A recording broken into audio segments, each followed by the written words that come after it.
નમસ્તે બાળ દોસ્તો, કેમ છો વિદ્યાર્થી મિત્રો? મજામાં બધા? ઠંડી શરૂ થઈ ગઈ છે ને, હે ને? ધીમો ધીમો સરસ ઠંડો ઠંડો પવન આવતો હોય, શિયાળો શરૂ થઈ ગયો છે. અત્યારે તો હવે ખાટા ખાટા બોર આવશે, જામફળ આવશે, શિંગોડા આવશે. તડકામાં બેસીને આ બધું ખાવાની કેવી મજા આવે? આવે ને મજા? આ બધું કરતા હશો તમે, કરશો ને? હા. અને બીજું, હમણાં આપણે હિન્દુ પંચાંગ પ્રમાણે 2 તહેવારો ઉજવી લીધા. કયા 2 તહેવારો? વર્ષનો છેલ્લો તહેવાર અને વર્ષનો પહેલો તહેવાર.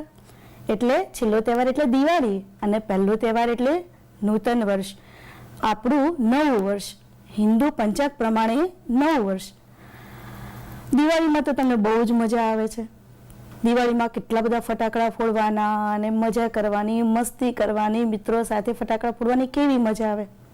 પણ આ વખતે તો થોડી તકલીફ રહી કે ભાઈ 1 કલાક કે 2 કલાક જ ફટાકડા ફોડવાના હતા, મર્યાદામાં રહીને ફટાકડા ફોડવાના હતા, પ્રદૂષણ ઓછું થાય એ જોવાનું હતું. છતાં તમે સરસ મજાની દિવાળી કરી. અને બેસતા વર્ષમાં તમે શું કરો? સવારે ઉઠો, આજુબાજુ સ્વચ્છતા કરો, ઘર ચોખ્ખું કરો, નાવ, સરસ મજાના નવા કપડાં પહેરો, સરસ તૈયાર થાવ અને સગા સંબંધીને મળવા જાઓ. ઘરમાં મોટા હોય એમને પગે લાગો, એમના આશીર્વાદ લો, નૂતન વર્ષાભિનંદન કહો, આ બધું. પણ આ વખતે તો એમાં પણ મર્યાદા આવી. કેવી મર્યાદા?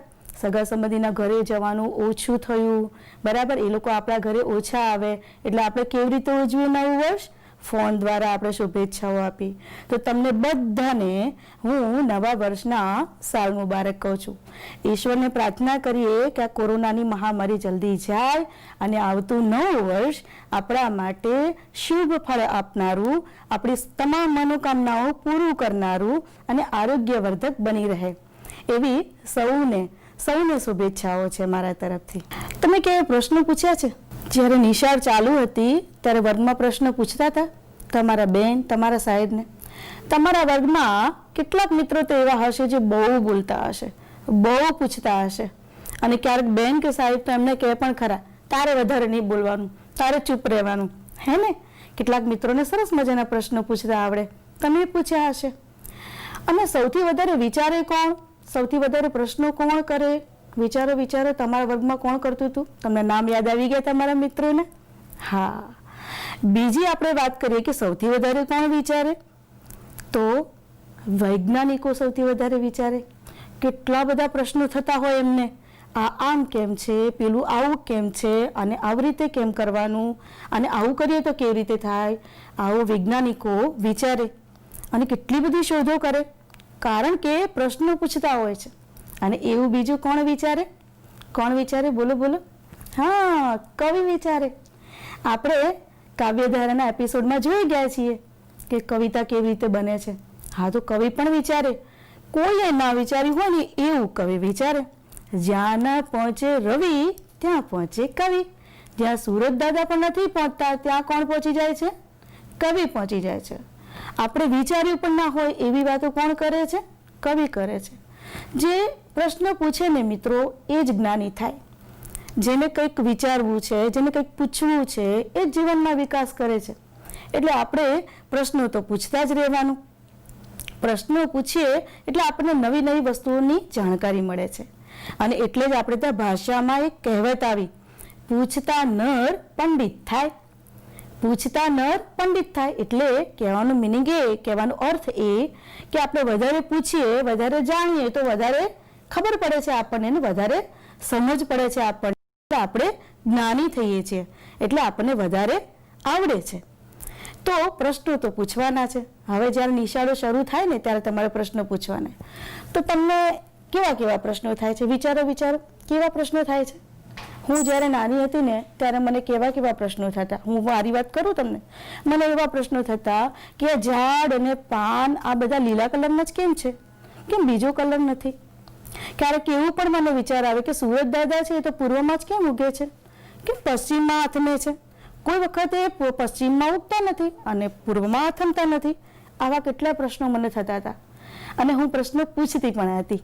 તમારા કેટલાક મિત્રો એવા પણ હશે, અરે તમારા ઘરમાં પણ નાના નાના બાળકો હશે ને જે નવું નવું બોલતા શીખતા હશે, એ લોકો કેટલાય પ્રશ્નો કરતા હશે અને તમે એના જવાબ આપતા પણ હશો.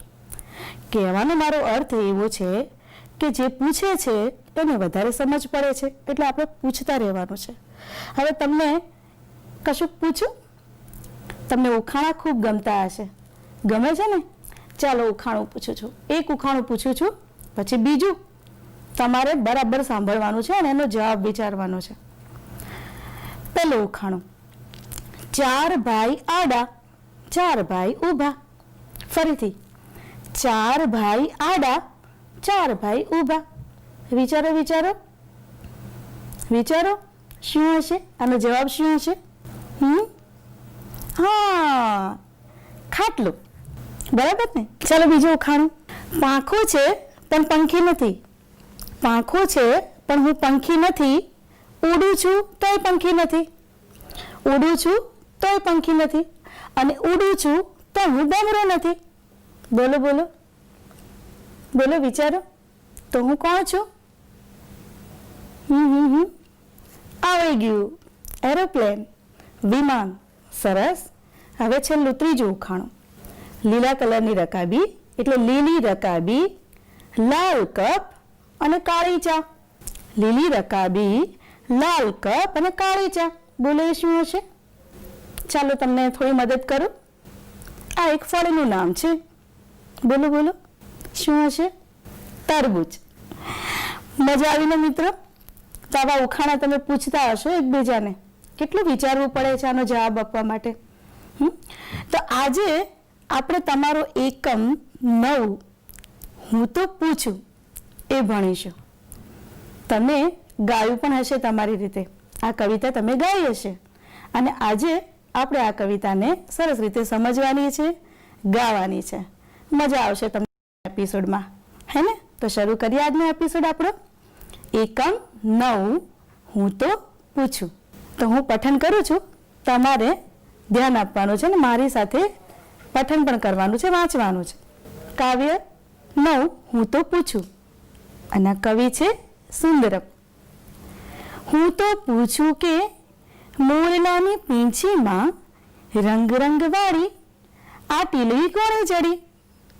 હું તો પૂછું કે મોરલાની પીંછીમાં રંગ રંગ વાળી આ ટીલવી કોણે જડી. વળી પૂછું કે મીંદડીની માંજરીશી આંખમાં ચકચકતી કીકીઓ કોણે મળી. વળી પૂછું કે મીંદડીની માંજરીશી આંખમાં ચકચકતી કીકીઓ કોણે મળી. હું તો પૂછું કે આંબલાને ટોચે જ્યાં હાથ ના પહોંચે ત્યાં કૂંપણો કોણે કરી. હું તો પૂછું કે આંબલાની ટોચે જ્યાં હાથ ના પહોંચે ત્યાં કૂંપણો કોણે કરી. વળી પૂછું કે ગાવડીના પેટે આ દૂધ કેરી ધોળી મીઠી ધાર કોણે ભરી. વળી પૂછું કે ગાવડીના પેટે આ દૂધ કેરી ધોળી મીઠી ધાર કોણે ભરી. હું તો પૂછું કે ચાંદાની થાળીમાં બકરીને ડોશીની ઝૂંપડી કોણે મળી. હું તો પૂછું કે ચાંદાની થાળીમાં બકરીને ડોશીની ઝૂંપડી કોણે મળી. વળી પૂછું કે આભની હથેળીમાં સૂરજની ભમતી ભમરડી આ કોણે કરી. વળી પૂછું કે આભની હથેળીમાં સૂરજની ભમતી ભમરડી આ કોણે કરી. હું તો પૂછું કે પોપચે મઢેલી આ દશ દિશ દેખંતી આંખ મારી કોણે કરી. હું તો પૂછું કે પોપચે મઢેલી આ દશ દિશ દેખંતી આંખ મારી કોણે કરી.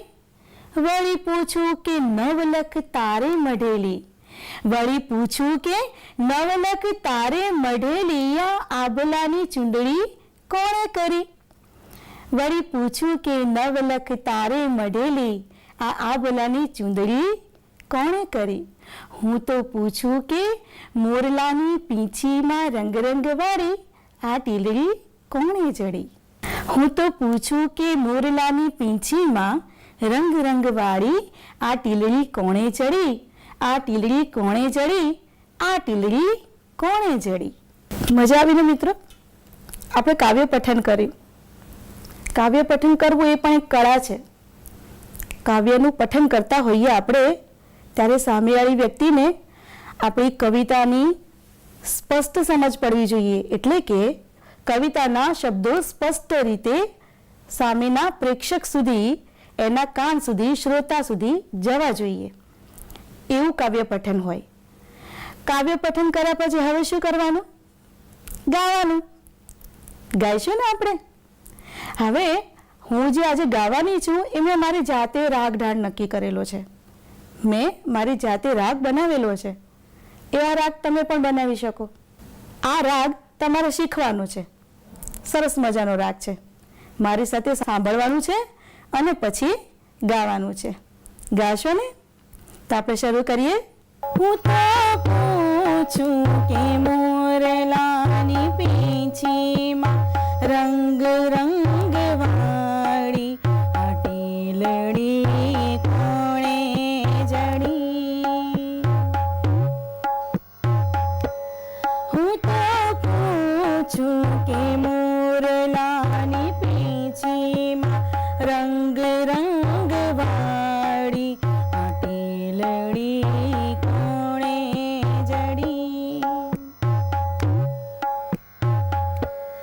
વળી પૂછું કે મીંદડીની માજરી આંખમાં ચકચકતી કીકીઓ કોણે મળી. વળી પૂછું કે મીંદડીની માજરી આંખમાં ચકચકતી કીકીઓ કોણે મળી. હું તો પૂછું કે મોરલાની પીંછીમાં રંગ રંગ વાળી અટેલડી કોણે જડી. હું તો પૂછું કે આંબલાની ટોચે જ્યાં હાથ ના પહોંચે ત્યાં કોપડા કોણે કરી. હું તો પૂછું કે આંબલાની ટોચે જ્યાં હાથ ના પહોંચે ત્યાં કોપડા કોણે કરી. વળી પૂછું કે ગાવડીના પેટે આ દૂધ કેરી ધોળી મીઠી ધારે કોણે કરી. વળી પૂછું કે ગાવડીના પેટે આ દૂધ કેરી ધોળી મીઠી ધાર કોણે ભરી. હું તો પૂછું કે મોરલાની પીંછીમાં રંગ રંગ વાળી ટેલડી કોણે જડી. હું તો પૂછું કે ચાંદાની થાળીમાં બકરી અને ડોશીની ઝોપડી કોણે મળી. હું તો પૂછું કે ચાંદાની થાળીમાં બકરી ને ડોશીની ઝોપડી કોણે મળી. હું તો પૂછું. વળી પૂછું કે આબની હથેળીમાં સૂરજની ભમતી ભમરડી કોણે કરી. વળી પૂછું કે આબની હથેળીમાં સૂરજની ભમતી ભમરડી કોણે કરી. હે હું તો પૂછું કે મોરલા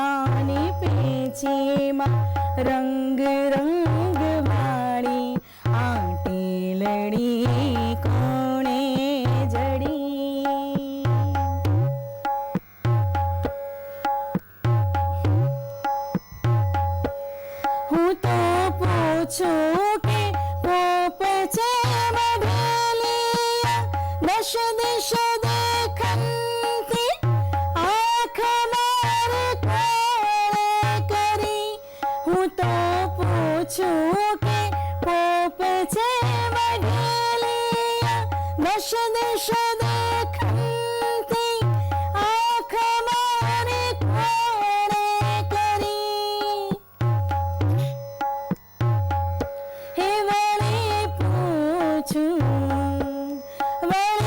પૂછું કે નવલ તારે મળેલી આ ભેલાની ચૂંદડી કોણે કરી વળી પૂછું કે નવલ તારે મળેલી આ ભેલાની ચૂંદડી કોણે કરી વળી પૂછું કે નવલ તારે મળેલી આ ભલાની ચૂંદડી કોણે કરી વળી પૂછું કે નવલ તારે મળેલી આ ભલાની ચૂંદડી કોણે ભરી વળી પૂછું કે નવલ તારે મળેલી આ ભેલાની ચૂંદડી કોણે કરી મજા આવે ને મિત્રો હવે આની આ કવિતાને બીજા રાગે ગાવી હોય તો ગાઈશું આપણે કદાચ આ રાગ તમને આવડતું પણ હોય તો ગાવાનું છે મારી સાથે શરૂ કરીએ ચાલો હું તો પૂછું કે મોરલાને પીંછીમાં રંગ રંગ વાળિયા ટીલડી કાણે જડી હું તો પૂછું કે મોરલાને પીંછીમાં રંગ રંગ વાળિયા ટીલડી કાણે જડી વળી પૂછું કે મીંદડીને માજરી શિયાખમાં ચકચકતી કીકીઓ કોણે મળી વળી પૂછું કે મીંદડીને માજરી શિયાખમાં ચકચકતી કીકીઓ કોણે મળી હું તો પૂછું કે આંબલાને ટોચે જા હાથ ના પહોંચે ત્યાં કૂંપણો કોણે કરી હું તો પૂછું કે આંબલાને ટોચે જા હાથ ના પહોંચે ત્યાં કૂંપણો કોણે કરી વળી પૂછું કે ગાવડીને પેટે દૂધ કેરી ધોળી મીઠી ધાર કોણે ભરી વળી પૂછું કે ગાવડીને પેટે વળી પૂછું કે ગાવડીના પેટે દૂધ કેરી ધોળી મીઠી ધાર કોણે ભરી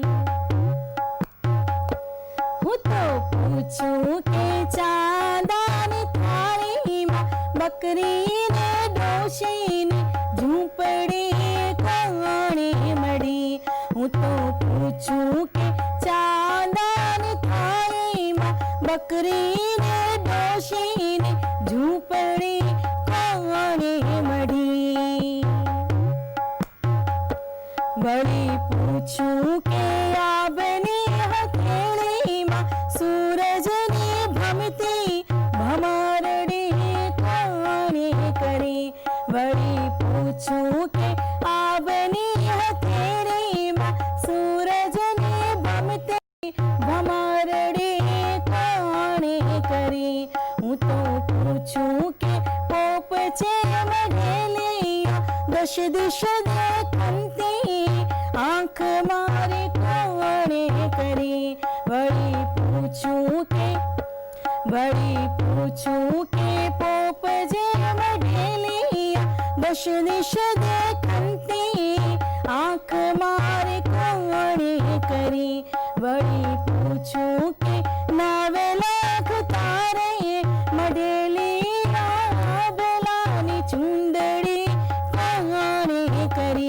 મજા આવીને મિત્રો? કાવ્યનું પઠન કર્યું અને 2 રાગ ગાયા છે. કવિતા છે ને મિત્રો, એ જેટલી વધારે ગાવ ને એટલી તમને વધારે સમજાય.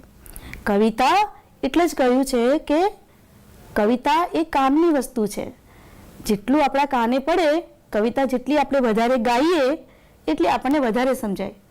આજે કોઈ કવિતા મેં ગાઈ હોય, સાંભળી હોય, અને બીજા દિવસે ગાવું અને સાંભળવું અને સમજવું, એમાં ઘણો બધો ફેર હોય છે. એટલે કે આપણી સમજ દિવસે દિવસે વિસ્તરતી જતી હોય છે.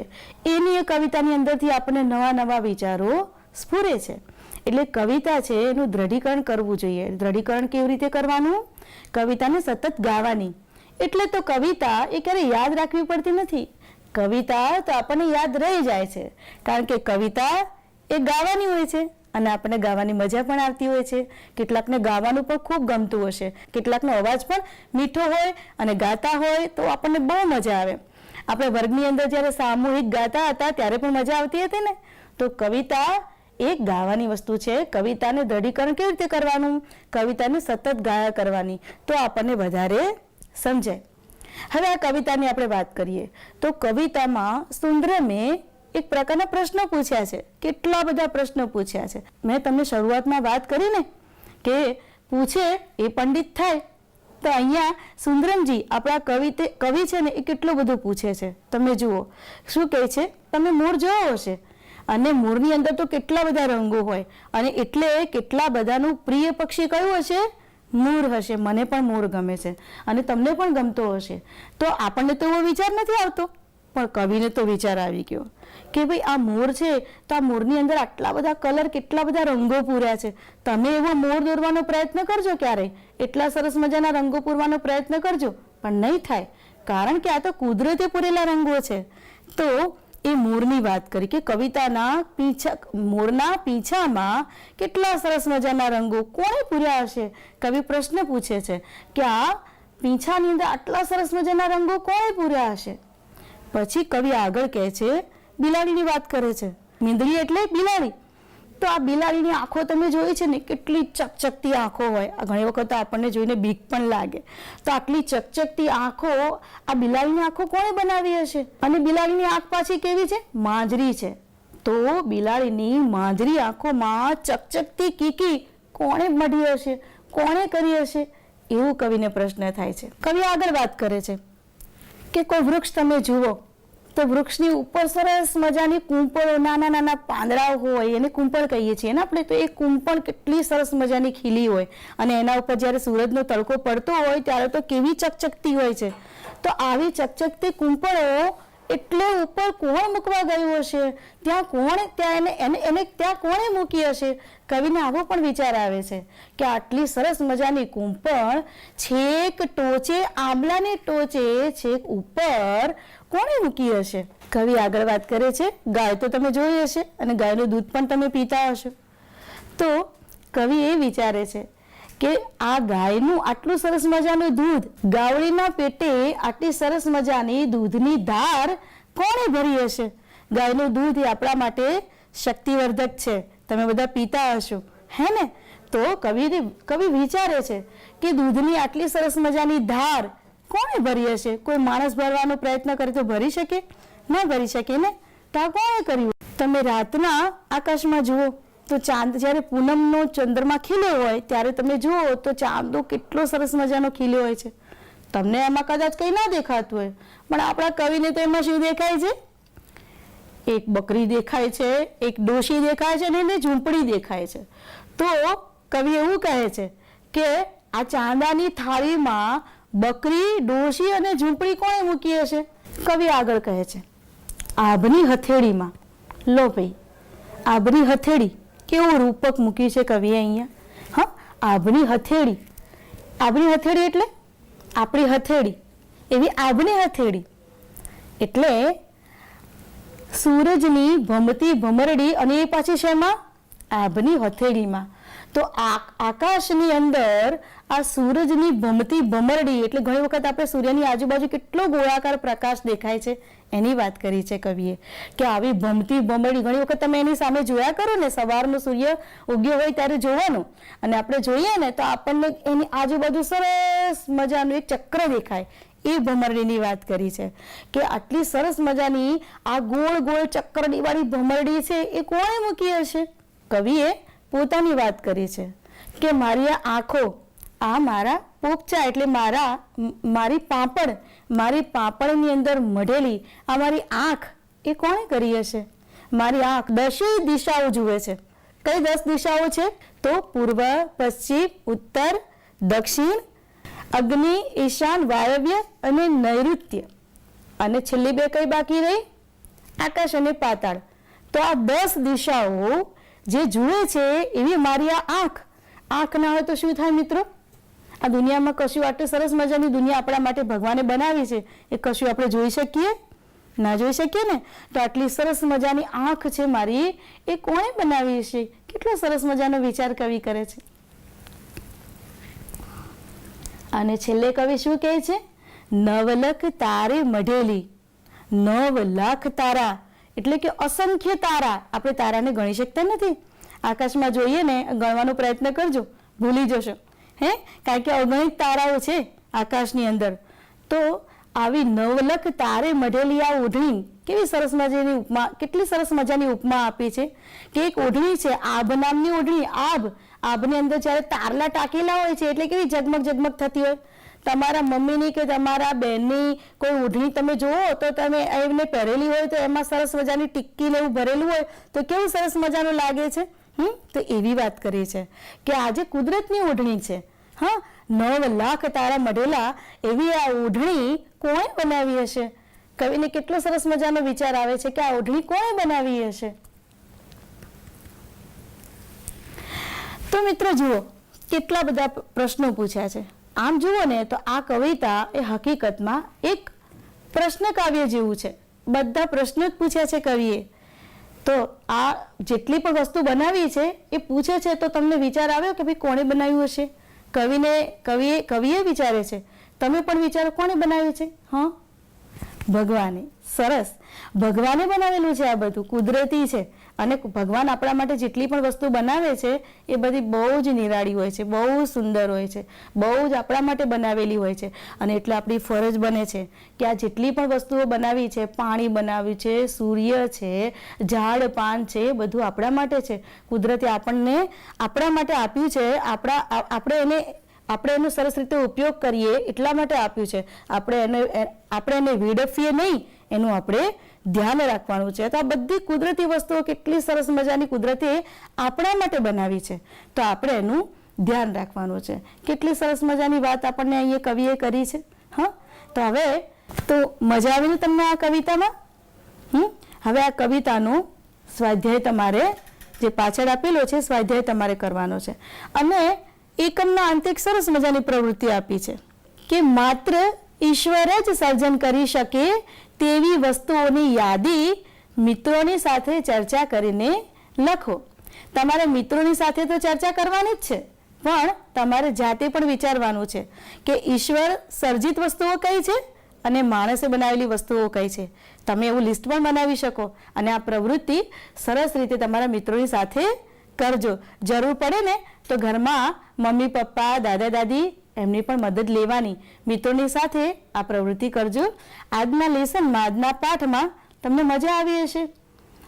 આવીને મજા? મને પણ તમારી સાથે વાતો કરીને ખૂબ મજા આવી છે. આજના લેસનમાં તમારી સાથે વાત કરવાની ખૂબ મજા આવી. હવે આગળ પણ આપણે આ રીતે મળતા રહીશું. આવજો.